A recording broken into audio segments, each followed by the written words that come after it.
Cleveland Clinic, Florida provides individualized treatment plans for excellent outcomes of health problems ranging from the most common to the most complex, even in cases considered untreatable by others. Cleveland Clinic, Florida. Every life deserves world-class care.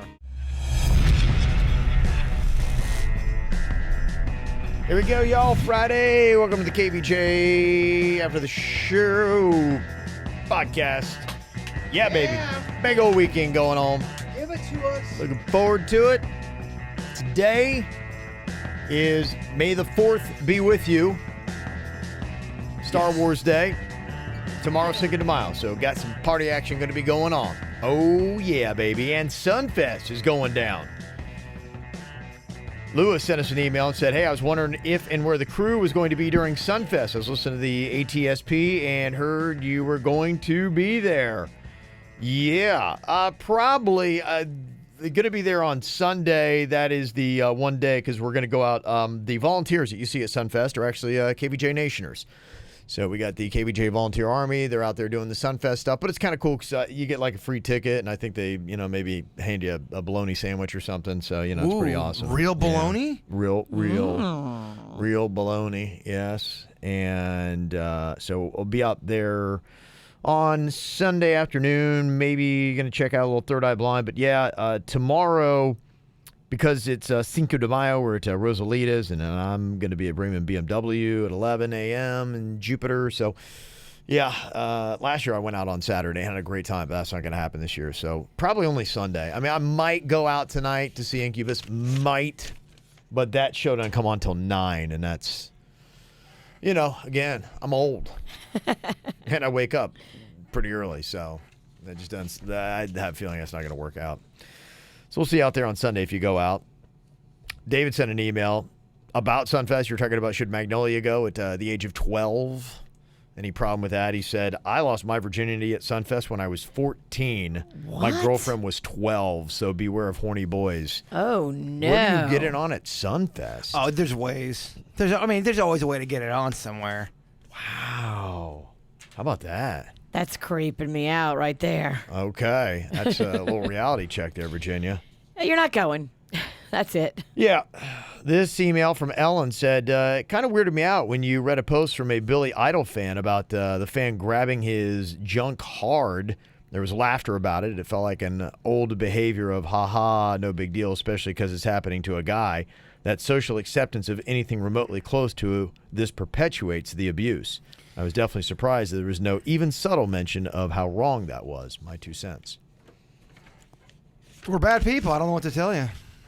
Yep, pretty much. We'll move along. I'll grab Jason's junk right now. See, you're part of the problem. Mm-hmm. I almost said something like, "Oh, hashtag me too." But, No, I don't. I'm like, over it. Yeah, I'm with you, man. There are things, honestly, that, I put everything in different categories, and I'm a guy, and if I'm a performer, I'm going to be aggravated by it. It's not right. It is disrespectful.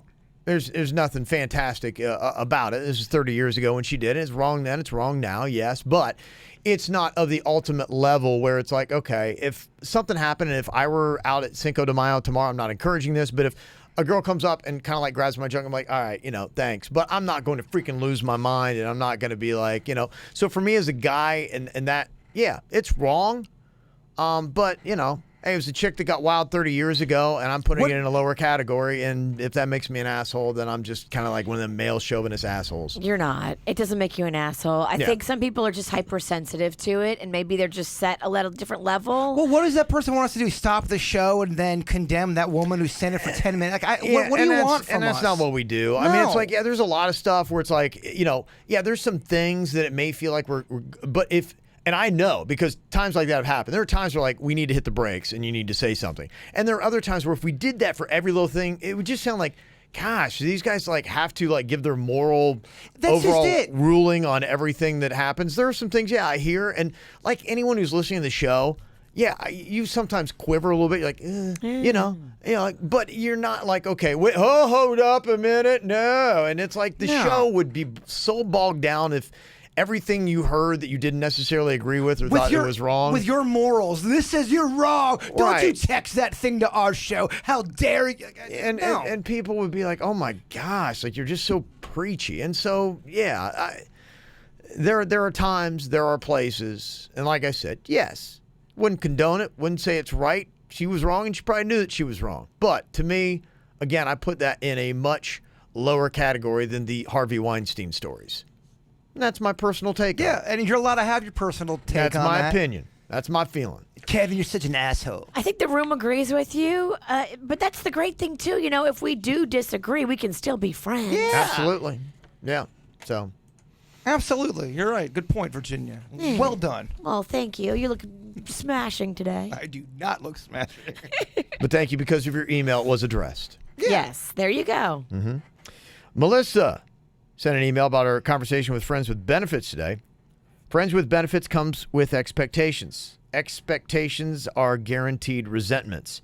Moral of the story, Friends with Benefits doesn't work. You enter under mutual agreement, but one of the two always has ulterior motives, which leads to heartache. Always. Always. True.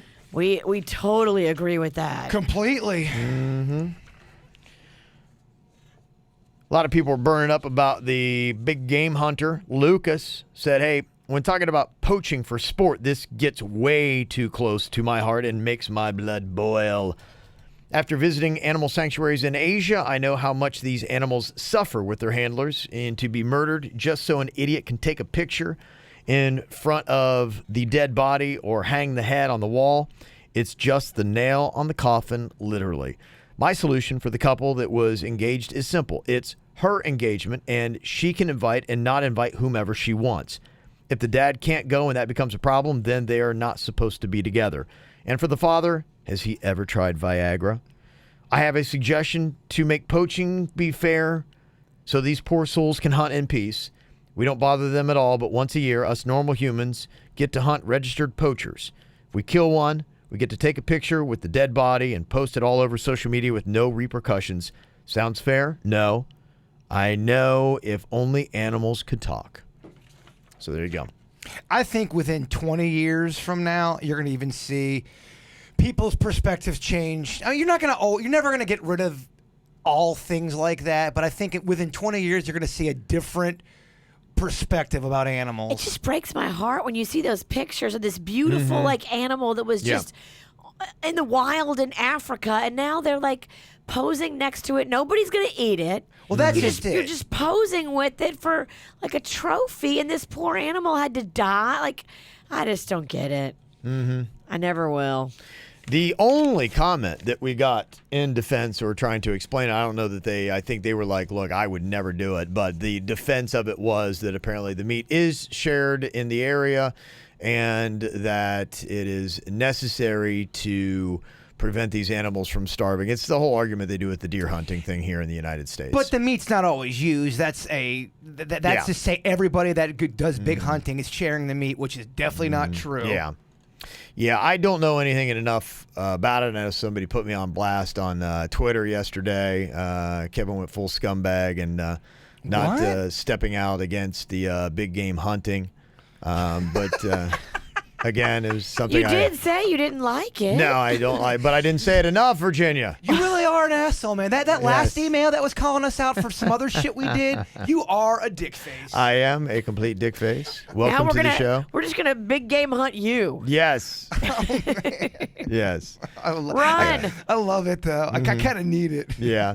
Not something that I would do, not something that I'd be happy if my friends were doing, but I don't know a ton about it, so. You don't want to get on the microphone, get all passionate about something, then someone sends you a different perspective on something you don't even know about. Is that what you're? Well, I mean, my thing with everything is like I like to try to get an informed opinion about stuff. I like to find out, and I like to study both sides of this. So if somebody comes at it with that side of, okay, it's about starvation, it's about blah, blah, blah, they do share the meat and this and that, I'll know something about that. So that I can say, yes, that's true, or no, that's not, and then that helps me form my opinion. But I haven't done, admittedly, a ton of research on big game hunting. And so I just don't know. It's not, I find it horribly sad. I don't like it. I'm not a fan of it. I'm just laughing at you just talking about it. Yeah, but it's like, people want to put you on blast when it's like, I said I don't like it, but it's like, you full on scumbag. You have to say, guys, I fucking hate it. It's the worst. Yes. Did you hear me? I don't like it. Again, let me repeat. Well, that's what happens sometimes. You'll say something, you'll address it. Someone tunes in halfway through the conversation. You've already said your part. Right. Kevin's a dick. He never said anything. He hates children, too. Next email. So why does Kevin hate children? I wish. That's awesome. This one is just a question about a scenario. Whatever happened to the guy who had a girlfriend with a very personal trainer with whom she did not want to stop using, even though it made her boyfriend uncomfortable? Oh, she was banging him. I don't know. We'll check into that. We'll send out an email. We got several emails out already. Waiting to hear some responses on, and already got some good part 2 or part 3s ready to go for next week. Got this comment from Greg about the afterlife. He said, hey, I wanted to weigh in on the conversation that you had on the show today about the girl whose boyfriend is radically different, her fiance, after he had a near-death experience, believed he had seen the other side. He said, I want to say this in all grace, but anyone that says they don't believe in the afterlife or God just hasn't thought it all the way through. The woman and the guy that claim science can explain the near-death experience hasn't thought it all the way through. He says it again. Number one, man, we did not invent science. We discover what is already there, like gravity, for instance. We didn't invent it. We just discovered that gravity is there. So, number two, no one currently living on Earth is older than the Bible, yet we each have our own opinions about whether or not there is an afterlife or a God, yet the Bible has never been proven wrong. And every day, new archaeological discoveries only confirm what was written 2,000 years ago. So, that book says there's an afterlife and there is a God. I believe it. Just my perspective. Well, that's because that's your religion, and I highly respect that from you. Mm-hmm. But there's going to be other people who they have their own religions too, and they've got their own perspectives. So it's maybe that one guy has thought it through, and that's just what he feels. Yep. Everybody is. It's one of those things where it seems like everybody does have an opinion, I'd say, for the most part. And some people maybe, I don't know. Maybe some people don't care, but it seems like a lot of people have formulated that because it is something we all face. We talk a lot about that on the Weird and Whatever podcast, about the afterlife and being an atheist, too. I'm not an atheist. I also don't subscribe to an organized religion. I look at things, the sun, the trees. That's how I know in my heart that gives me my faith with whatever it is. I don't even know what it is, honestly. Yeah. But it's interesting to hear. There's a divine order that somehow is. Yeah. This isn't just mass chaos that somehow really organize itself really well. To me, there's just so much design behind things. Now, what happens when we die? I don't know. I have no idea. Maybe I just go on the ground and that's it. But I do feel like there's something pushing this invisible. The sun rises every single day, and we take that for granted. We wake up and go, "Oh, the sun's going to be there." But when you really break it down, it is a miracle. Not to sound corny, it's this invisible force making this happen. I heard an analogy for it, and somebody had said, "Imagine if you took an intricate timepiece, a watch that has all these gears and the pins and everything else, and you took all the parts, put it in a box, and you shook it up really well. What are the odds that when you open up that box, it's going to be a watch perfectly all put together? It's not going to be very good." And so they liken that to the universe and and everything else that happened, that it all came together so well. So we get a lot of emails from atheists because we do talk about this stuff, and a lot of atheists say there's such a misconception about people who don't believe in the afterlife. Everyone thinks that they are, they want chaos on Earth and they're evil people. Yeah. And that's not true. You can be a good person and not believe in something. Absolutely. I know plenty of atheists, and again, that's not my path, but they're not bad people. Yeah. I mean, my greatest hope for anybody, whatever your choice is that you have a good moral code to be kind to others and lead with love. And whatever that path it is that takes you on, I think that's why religion and those kind of things are good, that you seem to have a design to subscribe to that. Do you know, what's your feelings about the afterlife, Virginia? Well, I wasn't sure growing up. I was like, I don't know, because Catholicism was kind of beat into me. And I was always like, I want some proof. I'm a very proof kind of person. And then, when I started doing the psychic readings with my friend Jeff, and people that have passed on are now like talking to me and telling me details that there's no way Jeff could know. I'm like, all right, there's got to be an afterlife. There's got to be a heaven, or there's some holding place where all of these souls go and they can still somehow communicate with me. I mean, they're not dead. Dead is not dead. It was interesting you talking about how you were with that one person. I forget his name, but you said that he was kind of looking at life like, is this as good as it gets? Yeah. And almost kind of like an alone feeling. Yeah. And I think there is a major difference between feeling alone and having loneliness. I think loneliness is more kind of like, you can't find a person to spend your life with. I think you can have all of that and still feel alone in the grand scheme of things, just because all of this is so fucking heavy and weird. It is. It yeah. is. It is. Yeah. I think a lot of people too. You all have this vision about how your life is going to play out, what you might be, and I think that I don't think there's many people are like going, man, my goal in life is to underachieve. I think that everybody always feels like I would like to have some sense of notoriety. I'd like to have my name on a building. I don't know, something like that. To feel like there was Make something an I did. impact. Yeah, I Do think, something. I think most of us are driven to have that kind of sense, and so I think sometimes you do a check somewhere in your life, and you're like going, how is this it? Like, this is what I do. And I think that oftentimes is a symptom of the fact that you are in a rut. We can easily get into a rut where you're doing the same thing every single day and doing something a little bit different. Even if what we're doing every single day is awesome, you may say, wow, I feel like I'm in a rut. And I think we've all probably been there. I know for me recently, I love doing KVJ and it's fantastic, but it is repetitive, Go home, prep, wash, rinse, repeat, kind of like thing. You can Right. totally get you can burn yourself out with it, Yeah. and that I think will kind of deplete your passion. Yeah, and so for me, one of the reasons why I took on the sports show was because I just wanted a side hobby, a challenge, something else. And the thing that I found from it, I felt like my creativity. It's always a big thing. It's like I need that creativity to keep coming up with ideas, and I felt like it was just I was like it just wasn't coming. I was sitting there and I was like, I need ideas for KVJ tomorrow. I'm like, and nothing would happen. And you're like, ugh. And then since I started doing the sports show, it forced me into some other stuff. And actually, oddly enough, it kind of seemed to kickstart KVJ creativity.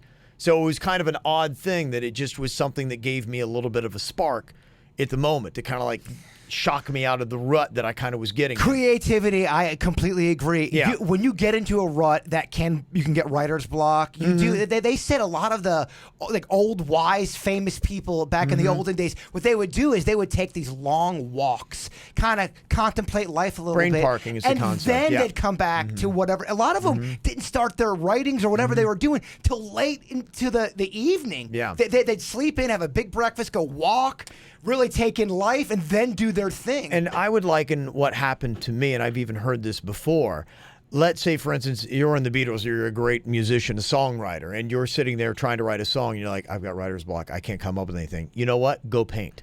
Do something besides sit there and stare at the paper. Right. Well, you do something else creative, and oddly enough, you kind of just open that well of creativity in a different vein, and it seems to open up, and then you're like going, oh my gosh, the song just came to me. It's kind of a weird little phenomenon about how creativity works, that sometimes if you feel like you've just hit a wall in one thing in your life, go do something completely different, but that also might be creative, that might spark and kick that out and get it going.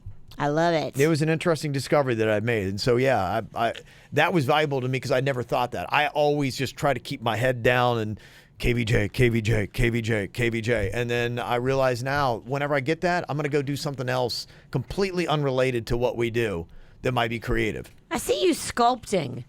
Maybe. In nothing but a pair of like very skimpy underpants. Gosh, maybe. Look at that. See, look, the creative juices are already flowing. You here. might be right. Look at Virginia coming You up with might the be right. idea of the day. That might be it. Yeah. I would like to watch you sculpt. Yeah. It would do really well on Yeah. YouTube, meaning we'd get about 800 views. That's good for us. That's That great. is pretty It's good, yeah. stuff. It's good stuff. Somebody said this is regarding yesterday's podcast. I'm from Jamaica, and not everything that is said about the bad things that happens to tourists does happen. 9 out of 10 of the local Jamaicans just want to show off the culture and entertainment, which you'll never get staying at a resort. Yes, there are shady people that will take advantage of you because you don't understand the currency, and they'll rip you off. But if you get the right Jamaican with you, you have fun. You'll have the fun of a lifetime. The person who emailed about his father, who was an FBI agent, is just like everyone who's trying to paint Jamaica in a very negative way. If you really want to have some fun in Jamaica, just tag along the next time I'm going back. And that actually would be a really great thing. In fact, we ought to.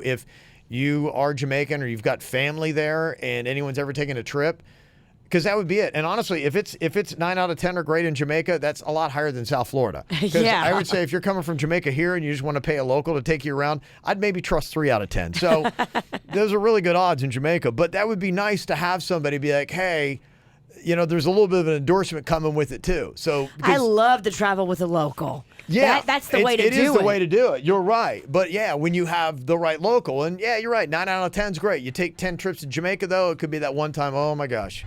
Here's what happened to me in Jamaica. So, but that And that it might be wasn't something just to do. Jamaica. We got that story from all kinds of places outside the U.S. Oh, I think it is anywhere. I think it's anywhere you go where you have corruption in the government and the police. Well, I don't Or care. just, I think, anywhere, period. You're going to have Yeah. bad places anywhere you go. It doesn't even matter. Yeah, it could be the one of those great, I mean, you could get it in France. Totally. Hell, I'm not trusting any of them Frenchies. I don't know where they'll take me. Send your emails about Frenchies comment to mail at kvjshow.com. It is coming, Kevin. Kevin, what did you say? Well, it gives me something to read. We need material.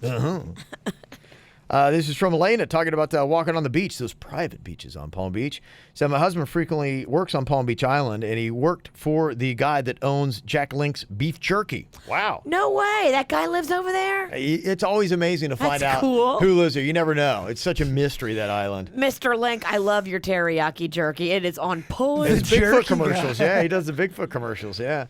This guy bought a property on the beach, but he is required to allow the public to walk through and go to the beach. He has to keep a small trail on the side of his property so people can walk through. Now, you cannot park on his property, but once you walk through, you can go to the beach. We've been a few times and nobody says anything to you. Some of the rich people actually have guards on golf carts sitting on their property, making sure you don't walk on their property, but you are free to walk to the beach. We go with our metal detectors hoping to find something good. Rich people, yeah. So That's far, nothing fun. yet. Yeah, That's kinda cool of them to It's let good know, people too. through, too. The jerky guy's not being a jerk. Well, it's nice to know that they have to. I don't even think it's like, Jerky don't have a choice. yeah, you Yeah, can't shut yeah. off the beach, which is good, and that's what we didn't know. So I guess if you wanted to, you could walk on Tiger Woods' beach. which Do you I just want to. bicycle over? Like, 'cause you can't park your car, he says. Yeah, maybe. Or you could, park, for instance, at the public beach and then. Or Uber. Yeah, absolutely. Interesting. Ignacio sent an email and said, I've heard in the past that V was a fan of boating. Do you recommend any boat clubs to avoid buying and the hassle of maintaining the boat? Yeah, I was a member for a long time. I think the name of it now is Palm Beach Boat Club. Okay. But I let my membership lapse because my husband doesn't like boating. Yeah. Panda does not like it. He doesn't want any part of it. He gets motion sickness, seasickness, hates the concept of it, just all around despises it. So Yeah. if I want a boat, me and Magnolia love boating. Okay. And that means that I have to have a separate day from him, Oh, yeah. which I don't want to do Right. that. It's either the boat or Panda. Which one are you picking? I picked Panda. I mean, I do miss the boating. I got to tell you, I love boating. And for Magnolia's birthday coming up next Saturday, one of my friends who has a boat is going to bring his boat to her party. We're doing it at the beach. And so she is so excited that our friend Matt is going to bring his boat and she gets to go on a boat because she hasn't been on a boat in over a year. Yeah, that's one of those things. I every time I go on a boat, I have such a great time and I love it. And it's one of those things I never do. I never go on a boat, and I every know. time I'm like, "This is." They fucking are fun. I yeah. love it, and I don't mind being the captain and staying sober and Yeah. all that. Like, I do it just because I truly love being on the water. I love jumping in and snorkeling. They're I love fun when they're low maintenance for me. And that's what the boat clubs are. Yeah. They're very, very low maintenance. There's several of them all up and down the coast. You can research them and go in and visit them. What you want to look at is you want to find out, how much boat inventory they have, because all of them, you have to book ahead in advance. You can't just call on a Saturday morning and say, hey, it's a great day. I want to go jump on a boat at the boat club. Because a lot of them don't have the inventory to be able to support that. So you have to be a planner where you can work like months ahead, which I am. I was always able to sit here in April and say, okay, on June 30th, my sister's going to be in town. I want a boat. Here's what we're going to do. I'm going to call and make a plan for June 30th. That's the way those clubs work. It's not like a spontaneous thing. Right. During the week, it's spontaneous, but on the weekends, it's not. Okay. Comment about Girl Scouts being boring. Sharon said, "Who said the Girl Scouts are boring? Oh, A lot of They do here only we girl go. things." My troop last weekend, we were singing Wrecking Ball and being dropped 60 feet. Looks like they're doing water sports and all kinds of stuff. So That's they sent us fun. some photos and videos and all that kind of stuff. So there you go. The Girl Scout war is on. Yes, it is. Let me see. This from Brent, Valerie, Taco, and Jack said, hey, about chargers in 2018, just go to Amazon. You can get a 10-pack of chargers. My fiance and I together have 8 different Apple products that require lightning cords. I'm sure you can imagine how many disappear, but if you get the more than half decent ones on Amazon, they rarely disappoint, and I always have them around. Be prepared. P.S. You can also buy a product called Topic on Amazon. That's the stuff that makes your bald head look glorious. Trust me, it works. My fiance bought it for me, so I look like I am 7 again, and as of today, I'm a 6.8, they say. Yeah, that stuff is actually pretty amazing. Topic? Yeah, and I don't know if that is the brand per se, but... What is it? It's the stuff that you put like in your hair, and it kind of like it makes it look, it like attaches to your other hair. If you're watching KVJ TV, that is my head after they did it the other day. I went into the hair club and they had done it, and so you can see a little bit of what it looks like. And then check this, like you can see not only the front, but the back part of my dome. Or if you watch the camera, if I ever have my hat off. I like it. You look good. Yeah. Hot as shit, man. Somebody wants it. I'm giving it. I'm glad you're into it. He's I'm way into it. trying to give him a pick-me-up. Yeah, thank you very much. So, yeah, in fact, I even did a video. Yeah, it's pretty amazing, the whole thing and how it works. Let me see. Why is Kevin always talking shit about Florida? The people in the state. I'm a native. You guys are locals.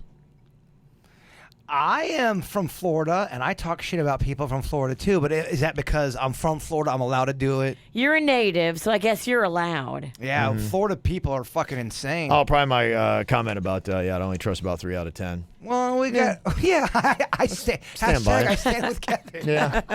It's a lot of scammy people. Dude, is the person that texted in, are they from Florida? Because what the shit are they talking about? It's called the scam capital of America for a reason. Yeah.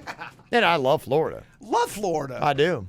I sing its praises all the time. We It's just beautiful. got some squirrely motherfuckers roaming around. It is beautiful. And if you ever need to be reminded just how lucky we are, just go to the ocean and sit there and look out and just this is our backyard. Some people don't like it though. You know, I got a buddy of mine who get goes, it. I go to the ocean, I look at it for a couple minutes, I'm like, all right, it's the ocean, it's water, it's pretty, I get it, and then he's bored. I'm with you. I'm in awe. Yeah. I just look at the beach and feel the waves on your feet and the air on you, and you're like, wow, this is amazing. It humbles a man. And it's free.